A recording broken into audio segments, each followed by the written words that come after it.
ಹಗರಣ ಸಂಬಂಧ ಕೋರ್ಟ್ ಆದೇಶದಂತೆ ಇಂದು ಮೈಸೂರಿನ ಲೋಕಾಯುಕ್ತದಲ್ಲಿ ಸಿಎಂ ಸಿದ್ದರಾಮಯ್ಯ ವಿರುದ್ಧ ಎಫ್ಐಆರ್ ದಾಖಲಾಗಿದೆ. ಕೇಸ್ ನಂಬರ್ 11/2024 ಅಡಿ ಲೋಕಾಯುಕ್ತ ಎಸ್ಪಿ ಉದೇಶ್ ಅವರಿಂದ ಎಫ್ಐಆರ್ ದಾಖಲು ಮಾಡಲಾಗಿದೆ.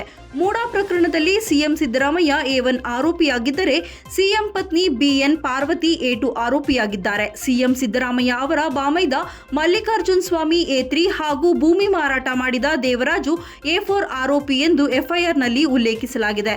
ಕಳೆದ 2 ತಿಂಗಳಿಂದ ಅಕ್ರಮ ಸೈಟ್ ಪಡೆದ ಆರೋಪ ಸಿಎಂ ಸಿದ್ದರಾಮಯ್ಯ ಮೇಲೆ ಇತ್ತು. ರಾಜ್ಯಪಾಲರು ಪ್ರಾಸಿಕ್ಯೂಷನ್ಗೆ ಅನುಮತಿಯನ್ನ ಸಹ ನೀಡಿದ್ದರು. ಇದರಿಂದ ವಿಚಲಿತರಾಗಿದ್ದ ಸಿಎಂ ಸಿದ್ದರಾಮಯ್ಯ ಹೈಕೋರ್ಟ್ಗೆ ಮನವಿಯನ್ನ ಸಲ್ಲಿಸಿದ್ರು. ಆದರೆ ವಾದ ಪ್ರತಿವಾದ ಆಲಿಸಿದ ಕೋರ್ಟ್ ಪ್ರಾಸಿಕ್ಯೂಷನ್ಗೆ ಅನುಮತಿಯನ್ನ ನೀಡಿತ್ತು. ಇದೀಗ ಕಡೆಗೂ ಸಿಎಂ ಸಿದ್ದರಾಮಯ್ಯ ವಿರುದ್ಧ ಮೈಸೂರಲ್ಲಿ ಎಫ್ಐಆರ್ ದಾಖಲಾಗಿದ್ದು ಸಿದ್ದರಾಮಯ್ಯಗೆ ಮತ್ತಷ್ಟು ಸಂಕಷ್ಟ ಎದುರಾಗಿದೆ.